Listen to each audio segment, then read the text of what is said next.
Buenos días, hermanos. Es una bendición estar compartiendo con ustedes este día la palabra de Dios. Quiero decirles que como Iglesia Bautista Peniel nos hemos sumado a una iniciativa a nivel nacional para dedicar un domingo especialmente a los huérfanos. Esta iniciativa se llama Domingo para el Huérfano y por lo tanto el sermón de hoy es alusivo a bendecir a estos pequeñitos, a niños, jóvenes, adolescentes que están en esta condición. En nuestro estado, en el país, tenemos mucha orfandad. Tal vez 1.5 millones de huérfanos se encuentran en nuestro país. Quiero invitarles a que abramos nuestra Biblia en el libro de Romanos, capítulo 8, y estaremos meditando en los versículos 14 al 25. Este sermón yo lo he titulado Adoptados para adoptar. Permíteme ponernos en manos de Dios con esta oración. Oh Padre, necesitamos de tu ayuda en este momento porque pudiera ser elocuente en este día, pudiera haber preparado bien este sermón en comparación de una buena estructura, tratar de entender la verdad central de este pasaje. Pero si tu Espíritu Santo no viene y hace la obra que solamente Él puede hacer, quedará todo vacío, Señor. Así que queremos que honres tu palabra en este día. Queremos que prepares nuestros corazones. Queremos, Señor, que tu reino sea extendido. Danos fe, Señor, para durante todo este tiempo estar creyendo que tu palabra es poderosa. Bendice a cada uno de los que escucha este mensaje. En Cristo Jesús nos ponemos en tus manos. A ti te damos la honra y el honor. Amén. Te voy a compartir la definición de catalizador. Muchos hemos escuchado esta palabra, tal vez nos suena un poco más familiar en el ambiente químico, pero muchos de nosotros ya son bastantes años que hemos pasado desde que no vemos alguna materia en el cual nos aclaran este concepto y quiero recordártelo porque es importante para este día. La definición de un catalizador es una sustancia simple o compuesta que aumenta o reduce la velocidad de una reacción química. A este proceso se le llama catálisis. Entonces hay catalizadores positivos y catalizadores negativos, los que aceleran o los que reducen una reacción química. Y quiero traer esta ilustración en este día porque vamos a estar hablando de bendecir al huérfano. Y nosotros, si entendemos bien este concepto, es que tenemos dos elementos químicos y tal vez queremos crear un compuesto a partir de estos dos elementos, entonces se necesita una reacción química. El catalizador es el que acelera ese proceso para que se lleve a cabo el fin que nosotros queremos obtener. Platicando con un amigo que es químico, me decía, un ejemplo muy común que nosotros vemos en la vida diaria es la sal. Todos utilizamos la sal, nos gusta para sazonar la comida y muchas otras cosas. Pero la sal se compone de dos elementos, el cual es cloro y sodio. Sin embargo, si tú tienes estos dos elementos por separado y los empiezas a mezclar, no pasa absolutamente nada. Pero sin embargo, en el momento que tú agregas una sola gota de agua, ocurre la reacción química. El agua es el catalizador. Entonces puede haber hasta una explosión, puede haber mucha luz, intenso calor y se realiza la reacción química. El cloro y el sodio, cuando le agregas el catalizador el agua, nos da resultado la sal. Y la sal, pues conocemos que es pues un elemento inofensivo, es un elemento positivo para nuestra vida. Y yo quiero plantearte esta ilustración porque nosotros tenemos dos realidades en la vida. Una es la necesidad de muchos niños que están en orfandad, pero también tenemos, como pueblo de Dios, muchas bendiciones. Nosotros tenemos con qué aliviar estas cargas. Y no va a pasar absolutamente nada si yo te traigo un mensaje en el cual pudiéramos usar camisas bonitas. Por cierto, esta playera, agradezco a la asociación Familias Lightshine porque es la que nos donó para hacer alusivo a este evento. Y pudiéramos tener muchas cosas que tal vez pensáramos que es el catalizador para que el pueblo de Dios reaccione y alivie las cargas de los huérfanos. Pero yo quiero decirte en este día que ese catalizador es el Evangelio, es Cristo mismo. Y si no entendemos la palabra de Dios, si no comprendemos a profundidad lo que Cristo hizo por nosotros, no vamos a bendecir al huérfano y al mismo tiempo honrar a Dios. Te repito, a lo mejor pudiéramos intentar muchos métodos. Tal vez en mi mente se me ocurría traer una pequeñita que estamos acogiendo temporalmente, ponerla aquí y durante todo el sermón tenerla a un lado, que la vean hermosa, tal vez que la vean llorar y decir, ah, qué tierno. Entonces, eso pasa a segundo término. Podemos tener mucha información, muchas estadísticas de los huérfanos, pero tu corazón no va a reaccionar a favor de ellos si el catalizador no es el Evangelio. Por eso, más que ser una predicación en la cual yo te muestre números, estadísticas, yo quiero apostar por lo siguiente, el Evangelio. Así que entremos a este sermón. Tengo 3 puntos. El primero de ellos es que para que tú bendigas al huérfano, obviamente tienes que entender el Evangelio, y lo primero que quiero que entiendas es la seguridad de tu adopción como hijo de Dios. Vamos a dar lectura al versículo 14 y ponernos en contexto un poco de dónde viene todo esto. Dice así: porque todos los que son guiados por el Espíritu de Dios, estos son hijos de Dios. Quiero que medites en lo siguiente, y entre más entre esta realidad a tu corazón, ese catalizador va a hacer que tú te muevas a bendecir al huérfano. Debes de entender la seguridad de tu adopción en Dios. Y este capítulo 8 de Romanos, si tú haces un recuento de todas las ocasiones en las cuales apunta a esa adopción, son muchas.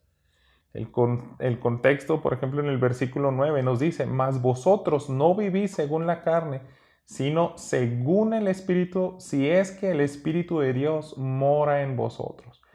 Y si alguno no tiene el Espíritu de Cristo, no es de él.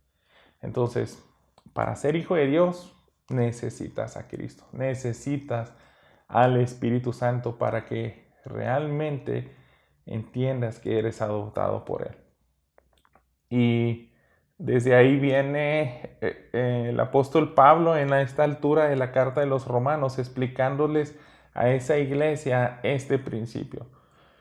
Los que se dejan guiar por el Espíritu Santo son los que nos dan prueba que en verdad son hijos de Dios. Por ejemplo, en el versículo 5 y 6 nos dice: porque los que son de la carne piensan en las cosas de la carne, pero los que son del Espíritu en las cosas del Espíritu. Porque el ocuparse de la carne es muerte, pero el ocuparse del Espíritu es vida y paz. Tienes que analizarte y ser bien sincero si tus deseos y tus pensamientos mayormente están apuntando a lo eterno.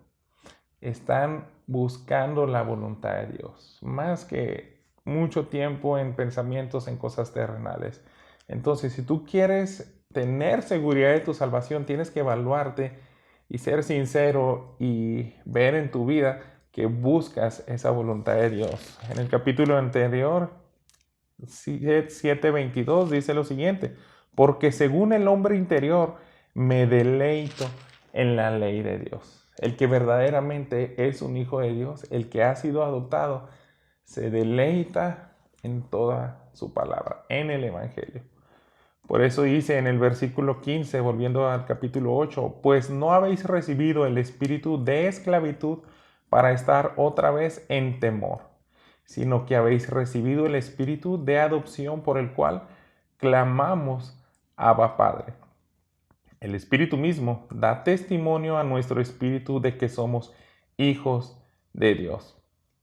Y aquí Pablo nos está hablando de que ya no somos esclavos. ¿A qué se refiere esa esclavitud? Se refiere a la esclavitud del pecado. Ya nuestra mente no está sujeta a todos esos pensamientos humanos. Obviamente no vamos a tener una mente perfecta aquí, pero siempre va a ser más notable que esos pensamientos apuntan a la eternidad más que a las cosas temporales. Entonces, ese temor del cual también nos habla el apóstol Pablo, nos habla del temor de la condenación. Porque ya no te aquejan esos pensamientos de tu pecado, de que te hacen, te provocan una enemistad con Dios, sino todo lo contrario. Puedes tener esa seguridad de que ya eres libre de un pasado sin Cristo. Un pasado en el cual la mente no honra a Dios. Y además el apóstol Pablo dice, el que es verdaderamente un hijo de Dios puede clamar Abba Padre. Y la raíz de esta palabra, conocemos, es una manera muy personal, muy intensa para decir Padre de manera muy tierna. A algunos les gusta decir papito, pero yo creo que es más bien el sentimiento de seguridad de que de todo corazón sabes que tienes un Padre que te ama. Yo tengo 2 hijos a los cuales me gusta decirles de juego, de repente se dirigen a mí y me dicen papá o papi. Y yo de puro juego les digo, no me digas así, dime papote. Así digo, va, que me vean más grande, más fuerte antes de que sea tan viejito y quiera meterles ese concepto. Y aunque yo les he insistido muchas veces eso, créanme que se los digo varias veces por semana, ellos no dejan de decirme papi. Entonces es una manera muy tierna en la cual ellos sienten la seguridad y, no, tú eres mi papi. Y así el verdadero creyente se puede dirigir a Dios y decirle, papá.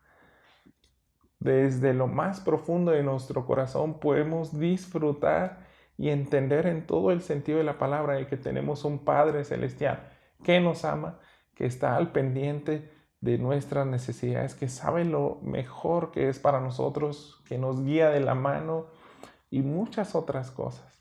Entonces el verdadero creyente podemos tener esa convicción y en la manera que nos dirigimos a Él durante varias veces al día, podemos decirle con toda confianza, tú eres mi Padre.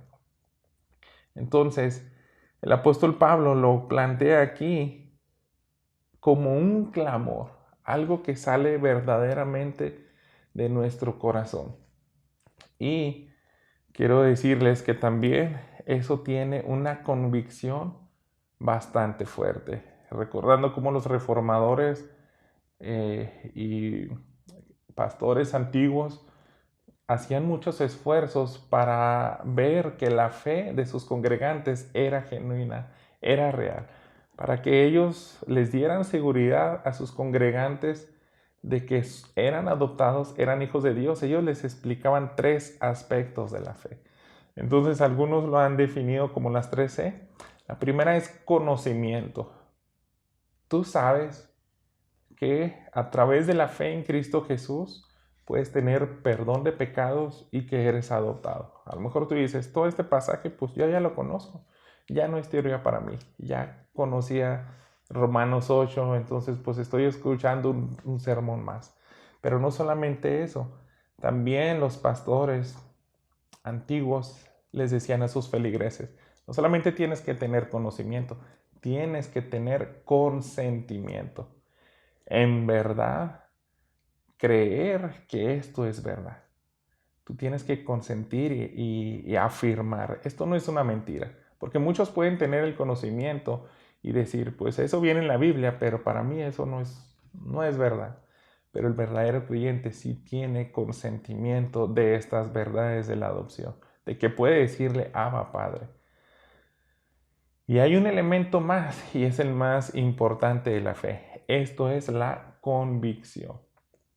A través de las Escrituras debemos llevar a cada creyente a que realmente tenga convicción de estas verdades.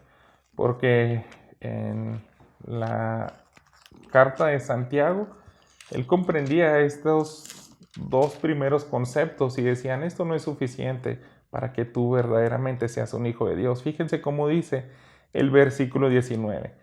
Tú crees que Dios es uno. Bien haces. También los demonios creen y tiemblan. ¿Qué está diciendo aquí Santiago? Tú puedes tener conocimiento y consentimiento. Exactamente eso lo tienen los demonios. Creen. Ellos creen lo que es una verdad aquí. Sí consienten que la escritura es verdad. Pueden temblar, pero no son hijos de Dios. Entonces, el tener convicción se afirma, como dice el versículo 17 de Romanos 8, el Espíritu mismo da testimonio a nuestro espíritu de que somos hijos de Dios. Entonces, esto es una seguridad que podemos tener descanso de que estamos yendo hacia la gloria. Son muchos elementos, pero quiero ponerte en contexto cómo lo entendían los romanos, porque aquí empieza el apóstol Pablo en este capítulo a definir y a utilizar este término de la adopción.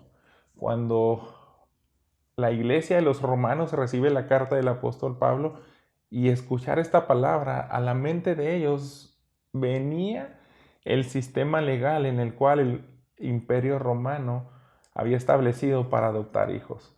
Y quiero decirte que en ese entonces la adopción era distinto a estos días. Ellos intencionalmente buscaban a hombres, a jóvenes sanos, con una capacidad intelectual buena, en muchos aspectos de manera integral, alguien que tenía dinero, que quería perpetuar el nombre de su familia, sus apellidos, por así decirlo, mejorar su descendencia. Ellos observaban y si veían algún joven que tenía mejores cualidades, capacidades, carácter, conocimiento que sus hijos biológicos, entonces decía, yo voy a adoptar a él para que perpetúe mi nombre. Ahora él va a ser mi heredero. Quiero dejar en manos mi herencia en alguien que pues va a mejorar la línea de mi apellido. Entonces así lo hacían los romanos. Ellos acudían al imperio, al sistema de gobierno.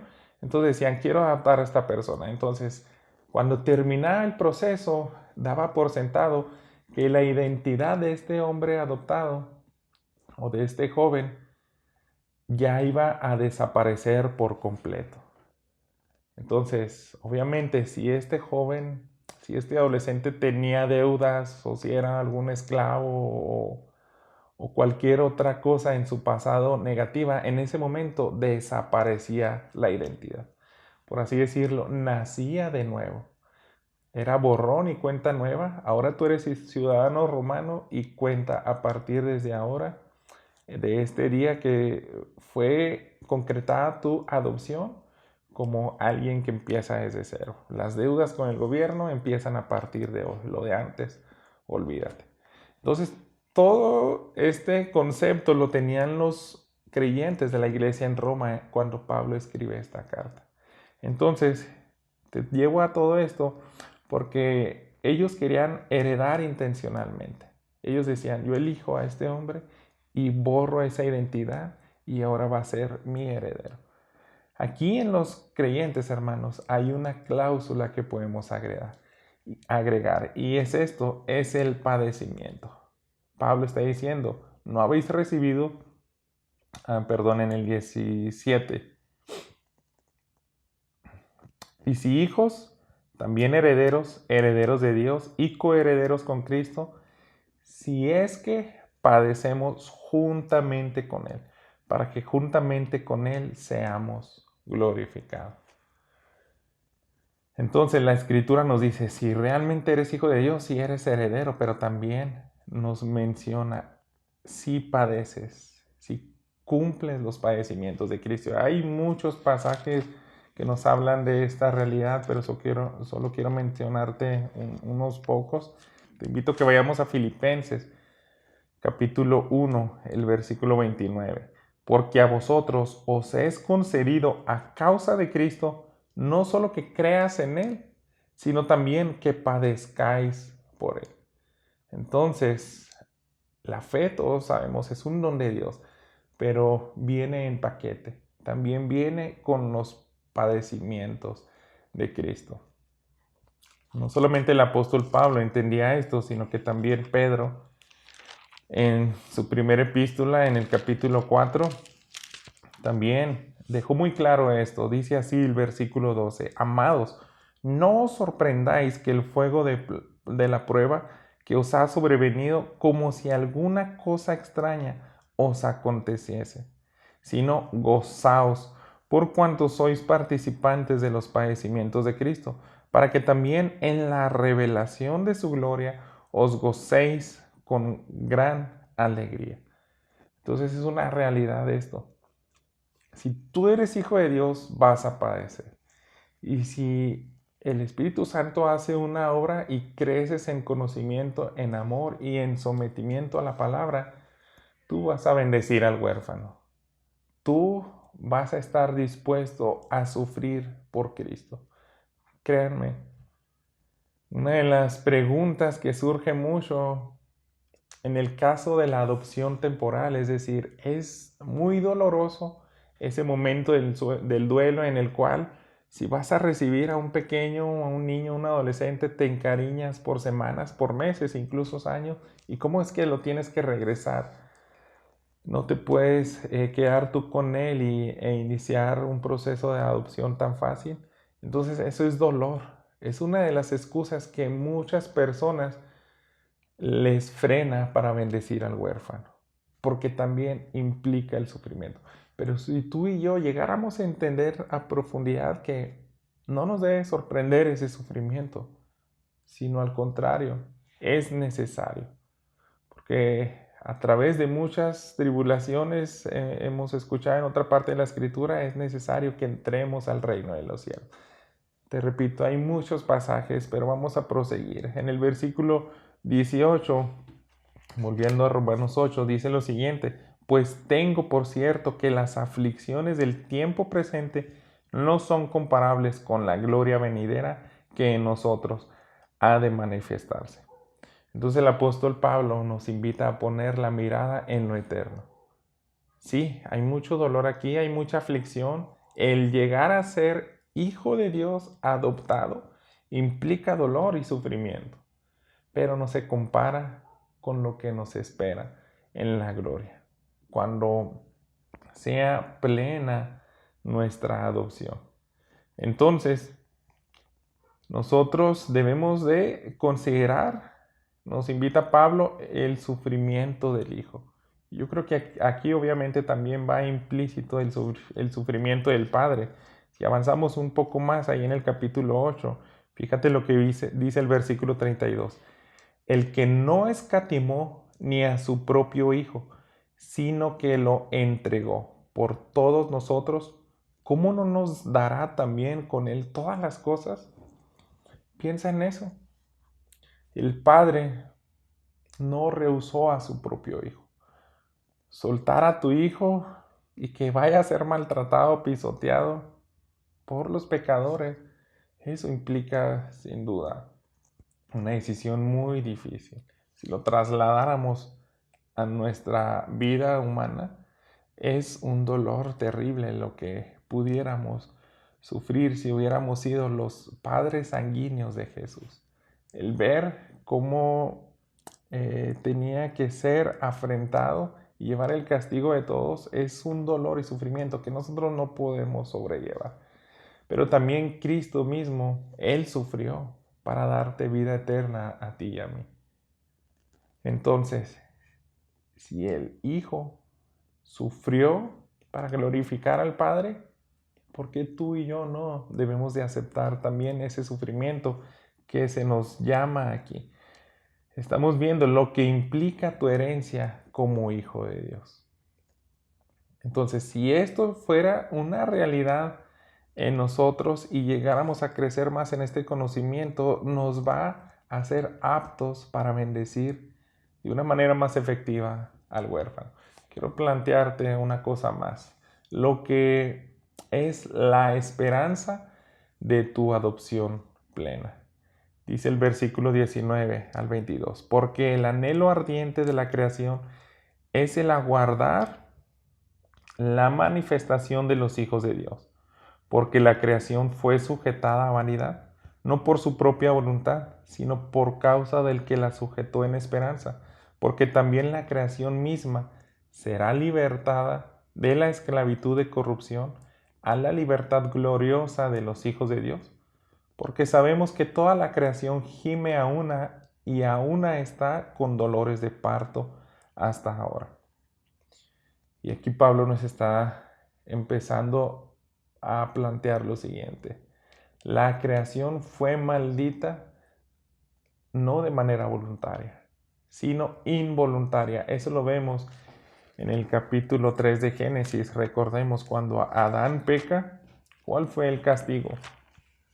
Cada uno recibió una confrontación de Dios, Adán, Eva, la serpiente, pero la creación que no había hecho absolutamente nada, recibió el castigo de Dios. Y todo tiene un propósito, era para glorificarse. Cuando Adán y Eva pecan, cuando Adán introduce el pecado, la ira de Dios, si hubiera sido ejecutada en ese mismo momento en Adán y en Eva, los hubiera fulminado, los hubiera destruido por completo. Sin embargo, muchos creemos que esa ira de Dios fue visible en la creación. Y es lo que vemos aquí en el versículo 17 y 18. Al hombre le dijo, por cuanto obedeciste a la voz de tu mujer y comiste del árbol de que te mandé diciendo, no comerás de él, maldita será la tierra por tu causa. Con dolor comerás de ella todos los días de tu vida. Espinos y cardos te producirá y comerás plantas del campo. Entonces la creación misma está esperando ser restablecida. Y solamente eso va a ocurrir cuando los hijos de Dios entremos en nuestro último estado, que es la glorificación. La creación misma anhela ardientemente esto. El libro de Génesis tiene muchos paralelos con el libro de Apocalipsis. Lo que empieza ahí como una maldición, aquí se concluye. Si nosotros vamos en Apocalipsis capítulo 21, dice así los primeros 5 versículos. Vi un cielo nuevo y una tierra nueva, porque el primer cielo y la primera tierra pasaron, y el mar ya no existía más. Y yo, Juan, vi la santa ciudad, la nueva Jerusalén, descender del cielo de Dios, dispuesta como una esposa ataviada para su marido. Y oí una gran voz del cielo que decía, he aquí el tabernáculo de Dios con los hombres, y Él mora con ellos, y ellos serán su pueblo, y Dios mismo estará con ellos, como su Dios. Enjugará Dios toda lágrima de los ojos de ellos, y ya no habrá muerte, ni habrá más llanto, ni clamor, ni dolor, porque las primeras cosas pasaron. Y Él estaba sentado en el trono, el que estaba sentado en el trono dijo, he aquí, yo hago nuevas todas las cosas, y me dijo, escribe, porque estas palabras son fieles y verdaderas. Aquí nos dice, todo eso va a desaparecer, voy a hacer todo nuevo. Y la creación anhela eso, gime, está en dolores de parto que son una manera de ilustrar de los peores dolores que pudiera experimentar el hombre. En este caso, pues la mujer es algo muy intenso y sabemos que es progresivo, es progresivo. Entre más aumentan esos dolores, es que va a dar a luz. Y en ese momento hay un regocijo. Esa es la ilustración que quiere utilizar Pablo y quiere que nosotros la entendamos. La creación gime por la regeneración de los hombres. Dice en el versículo 23 de Romanos 8. Y no solo ella, sino que también nosotros mismos, que tenemos las primicias del Espíritu, nosotros también gemimos dentro de nosotros mismos, esperando la adopción, la redención de nuestro cuerpo. Esa es otra realidad de lo que nos asegura la adopción como hijos de Dios, que en verdad anhelamos profundamente la regeneración, el recibir el cuerpo nuevo, libre de pecado, aptos para estar en la presencia de Dios mismo y recibir plenamente nuestra herencia. Entonces, estamos esperando en este proceso.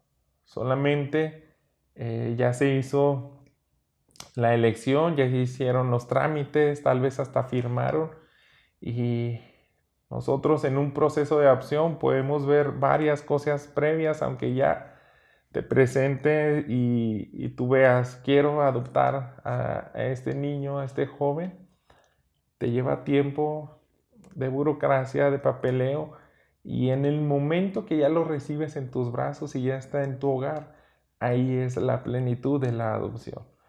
Yo creo que nosotros podemos entender también en los versículos 29 al 30, aquí en este mismo capítulo dice, porque a los que antes conoció, también los predestinó para que fuesen hechos conforme a la imagen de su Hijo, para que Él sea el primogénito entre muchos hermanos.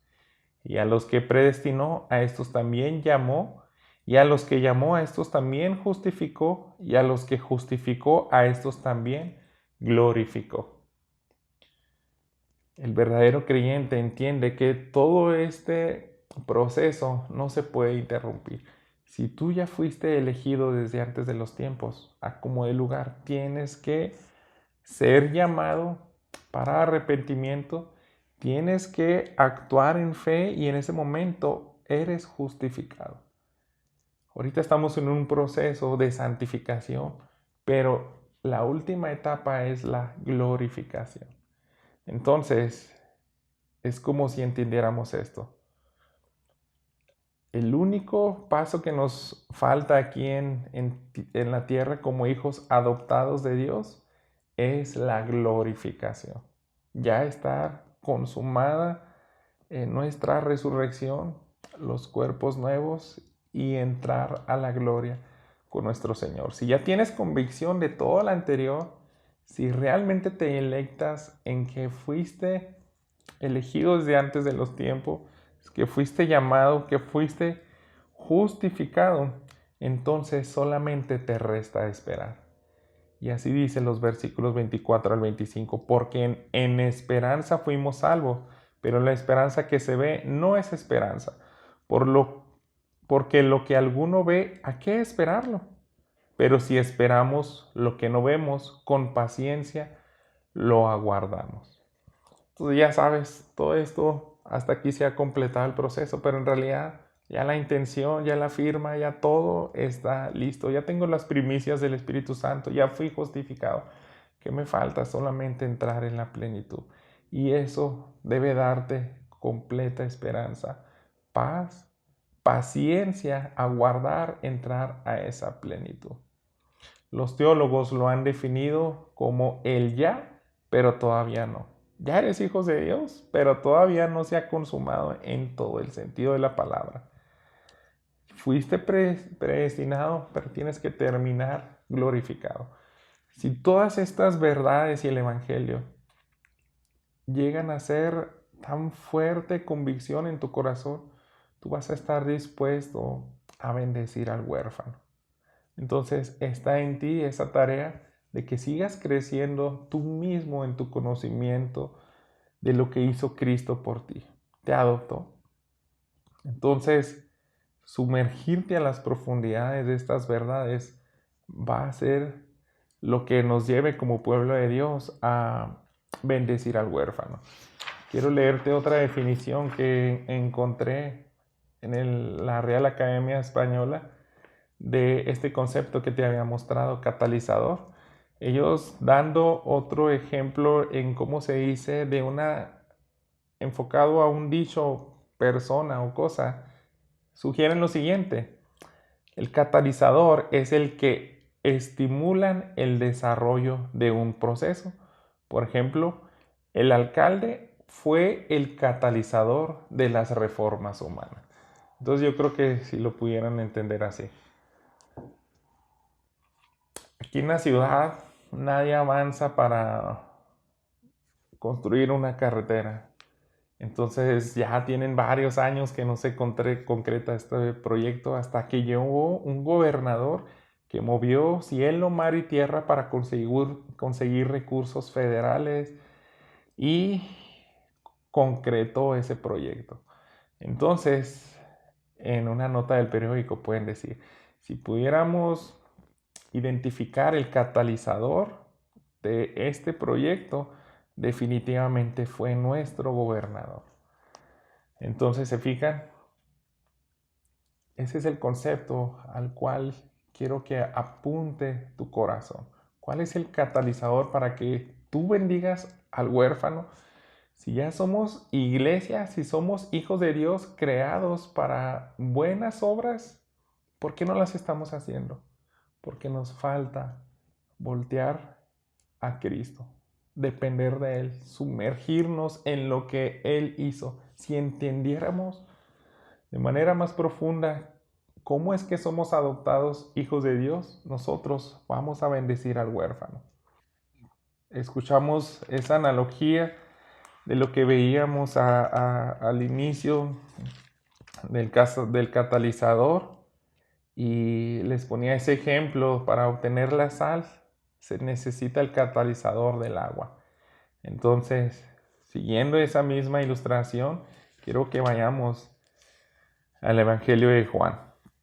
En el capítulo 7, nosotros entendemos esto acerca de Jesús mismo que dijo él.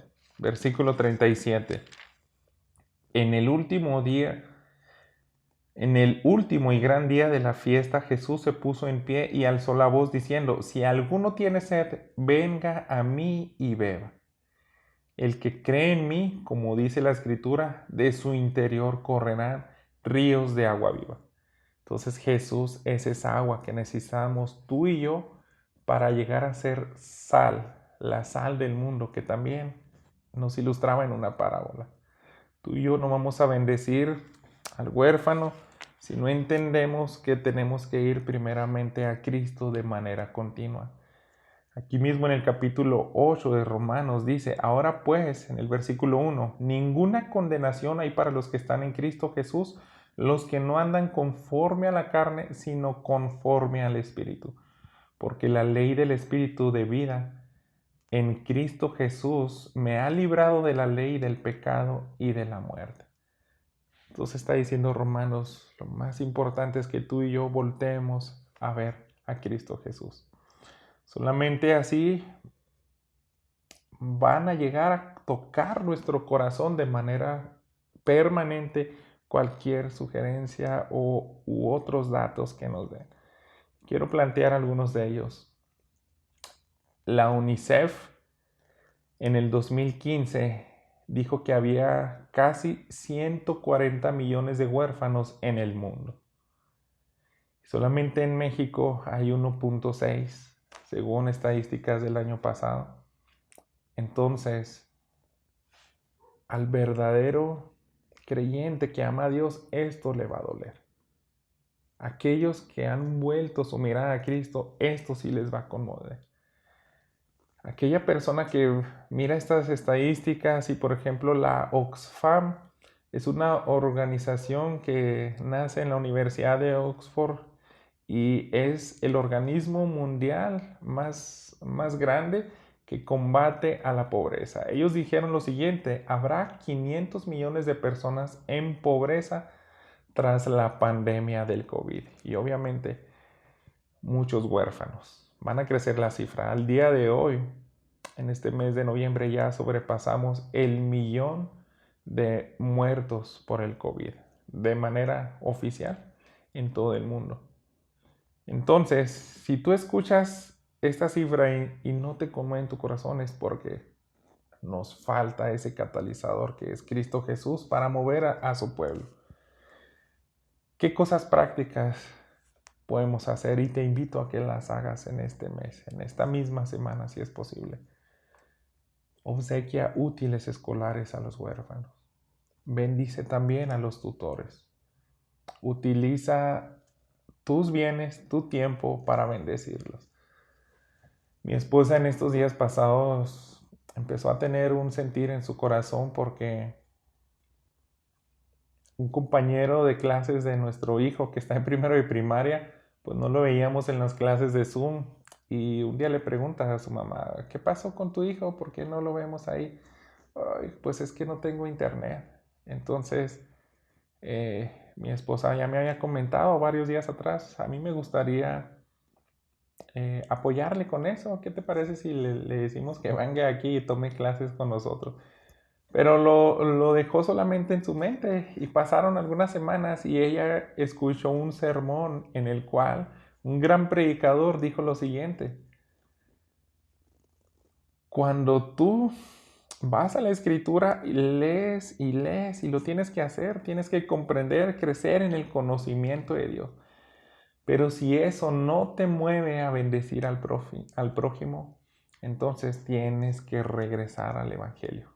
Y otra vez, a leer y a leer y a leer. Porque si no eres movido a hacer algo práctico, todo esto está quedando vacío. No estás entendiendo el Evangelio. Ese predicador fue Paul Washer. Y mi esposa me dice, cuando escuché eso, Dios me quebrantó. Y en ese mismo día marca a la vecina y ella se puso bien contenta y dijo, no sabes, no tienes ni la menor idea cuánto lo necesitamos. Estamos en necesidad, no hemos podido pagar el internet. Ella tiene que trabajar, entonces este niño pues ahora en estos momentos puede tener ahora acceso a su educación. Pero se fijan, ¿cuál fue el catalizador? El comprender la palabra de Dios. Y eso nos pega fuerte. El saber que hay tantas necesidades nos pueden seguir diciendo cifras en este domingo 8 de noviembre que estamos en esta iniciativa de Domingo para el Huérfano. Podemos ver eslogans bonitos como este. Todos los niños merecen crecer en familia. Pero para muchos solamente va a quedar en esa frase y no van a hacer absolutamente nada. Pero la palabra de Dios obra poderosamente en los hijos que realmente quieren amar, honrar a Jesús y a Dios. Este mes te invito a que gastes dinero en los huérfanos que tienes más cerca. Empieza con los de tu congregación. Si alguien de tus conocidos, de tu familia, de tu iglesia local, ya está bendiciendo a un huérfano, a una viuda, a alguien necesitado, tú también ayúdale a aliviar sus cargas. Invierte tiempo también en esas familias de tu iglesia y de esa manera ellos también van a poder bendecir de una manera mejor a ese huérfano. Sé las manos que cargan o abrazan a un niño, más que solamente ofrecer, orar por ellos y tal vez ofrendar. Eso es bueno que lo hagan. Pero créeme, no se compara cuando tus mismas manos abrazan a ese pequeñito. A eso apunta el propósito de este sermón. Adoptados para adoptar.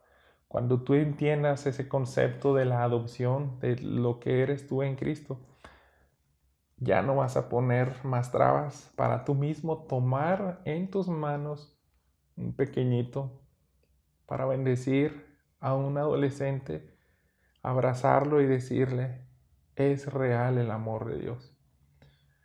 Hace un par de noches, o creo que la noche más bien anterior, pues estaba recordando, ¿no?, lo que son las desveladas. Tenemos una pequeñita que tan solamente tiene 4 semanas de haber nacido y nosotros pues hemos recordado eso, te repito, las desveladas, porque nos tenemos que levantar a preparar el biberón. Entonces mientras yo estaba dándole biberón en esta noche, nos dicen pues los expertos, tienes que platicar con ellos, dile cosas bonitas. Entonces yo empecé a decirle a esta pequeñita, Mira, tú eres especial. Dios te ama. Dios te tiene aquí porque estás en un lugar muy especial en tu corazón. Y empecé a ministrarla, decir, tú eres hermosa, eres bella, tienes un propósito en esta tierra. Y ella empezó a abrazar mi dedito, empezó a agarrarlo. Y era algo así como que a veces le das el biberón en la noche y anda uno medio dormido. Y ya se te olvida hablarle y ella también se queda muy quieta. Pero cuando yo empecé a conversar con ella, ella reaccionó muy distinto a las noches pasadas. Y Dios empezó a hablar conmigo y me dice, ¿sabes qué? Esta niña es mi hija y tú has sido el medio para bendecirla. Tienes una recompensa eterna por ello. Y eso es lo que te quiero invitar a ti. Ojalá que más creyentes, más cristianos lleguemos a ser literalmente esos brazos que carguen, que abracen al huérfano. Solamente es a través de que crezcas en el conocimiento del Evangelio de Cristo Jesús. Y si tú y yo entendiéramos todo lo que Él hizo por nosotros, lo que ya nos corresponde como hijos, herederos con Cristo, y que solamente estamos a un paso de la glorificación, vamos a hacer cosas que honran a Dios. Oremos, Señor bendito, muchas gracias por este mensaje. Gracias por lo que has traído a nuestra iglesia. Y sabemos, Señor, que ya has preparado corazones, que hay muchos creyentes que te aman de todo corazón y que les has ayudado a crecer por tu gracia en el conocimiento del Evangelio. Yo sé, Padre, que ellos van a reaccionar y van a honrarte. Gracias, Padre, por darnos un domingo en el cual podemos recordar a la viuda, al huérfano, a todos aquellos que necesitan ver que eres un Dios real, que quiere restablecer todas las cosas y que ya lo has hecho a través de Cristo Jesús. Ayúdanos a voltear a Él, que es el agua viva, para que nosotros podamos ser la sal de este mundo. Oramos, honramos tu nombre en Cristo Jesús. Amén. Dios te bendiga.